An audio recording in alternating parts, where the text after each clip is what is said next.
ఈ ప్రాజెక్టు కూడా మీరు గుర్తుపెట్టుకోవాలి. రేపు రాబోయే రోజుల్లో ఈ ప్రాజెక్టు పూర్తయితే గోదావరి జిల్లాలకు ఇంకా నీటి ఎద్దడే ఉండదు. శాశ్వతంగా నీటి సమస్య పరిష్కారం అవుతుంది. అందుకే మీరు ఒక్కసారి చూస్తే పోలవరాన్ని ఆంధ్రప్రదేశ్ జీవనాడిగా నేను భావించి 72% పనులు పూర్తి చేశాం. ఇంకొక పక్కన మనం వెళ్లే నాటిగా మనమే కనుంటే 2021కి పోలవరం పూర్తయ్యేది. ఈరోజు మీరు ఒక్క విషయం గుర్తుపెట్టుకోవాలి. కాటన్ కట్టిన ప్రాజెక్టుల వల్ల ఈరోజు ఈ ప్రాంతం దేశానికి అన్నం పెట్టే పరిస్థితి వచ్చింది. మీ అందరి అనుమతితో ఆ రోజు నేను పట్టిసీమ ప్రారంభించాం. ఈ నీళ్లు కృష్ణా డెల్టాకు తీసుకెళ్లాం. కృష్ణా డెల్టాలో వాడే నీళ్లు శ్రీశైలం నిల్వ చేసి రాయలసీమకిచ్చాం. ఆ ఒక్క నిర్ణయం రాయలసీమ దశ దిశ మారిపోయింది. కియా మోటార్స్ వచ్చింది. నేను అక్కడ మైక్రో ఇరిగేషన్ పెట్టాను. ఇంకో పక్క అక్కడ ఇచ్చిన నీళ్లు 1 ఎకరాకు మామూలుగా వాడే నీళ్లు 2.5-3-4 ఎకరాలకు వాడారు.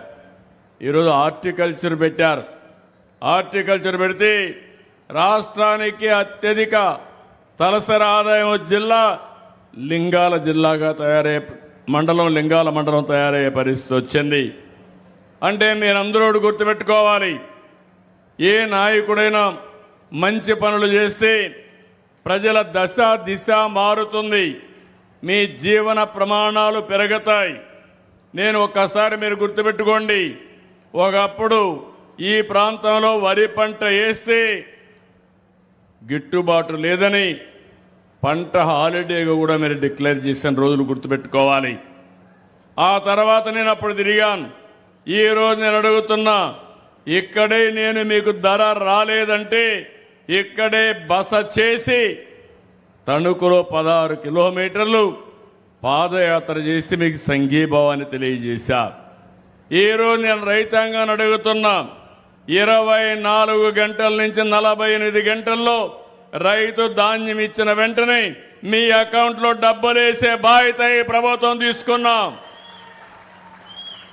నేను, మా మిత్రుడు పవన్ కళ్యాణ్ గారు, జనసేన, తెలుగుదేశం పార్టీ, బీజేపీ 3 పార్టీలు కలిశాం. ఆ రోజు ఒకే మాట చెప్పాం, రాష్ట్రాన్ని పునర్నిర్మాణం చేయాలి, విధ్వంసం నుంచి వికాసం వైపు నడిపిస్తానని చెప్పాం. ఆ మాట నిలబెట్టుకున్నాం.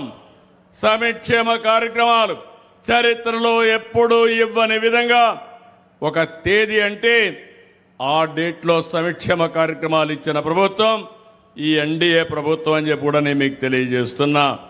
మొన్ననే అన్నదాత సుఖీభవ ఇచ్చాం. ఈ నెల మళ్ళా సిద్ధమయ్యాం. మా ఆడబిడ్డలకి తల్లికి వందనం కింద ఎంతమంది పిల్లలుంటే అంతమందికి 15,000 రూపాయలు మీ అకౌంట్లో వేసే బాధ్యత ఈ ప్రభుత్వం తీసుకుంటున్నాం. మొదలు తారీఖున పేదల సేవ 4,000, 6,000, 10,000, 15,000 నేను ఛాలెంజ్ చేసి అడుగుతున్నా. ఒక భారతదేశంలోనే కాదు, ప్రపంచంలో ఎక్కడ కూడా ఇవ్వని విధంగా సంక్షేమ కార్యక్రమాలు ఇచ్చాం. ఈరోజు ఒక పక్క సంక్షేమ కార్యక్రమాలు ఇచ్చాం, ఇంకో పక్క అభివృద్ధిని పరిగెత్తిస్తున్నాం. ఏదైతే గోదావరిలో మీరు చూస్తే ఆ రోజు ఏదైతే అతి విలువైన డయాఫామ్ వాల్ 440 కోట్ల రూపాయలు ఖర్చు పెడితే దాన్ని కాపాడలేకుండా గోదావరి పాలు చేసే పరిస్థితికి వచ్చారు. ఈరోజు మళ్ళీ 990 కోట్లు పెట్టాం. పని పూర్తయింది.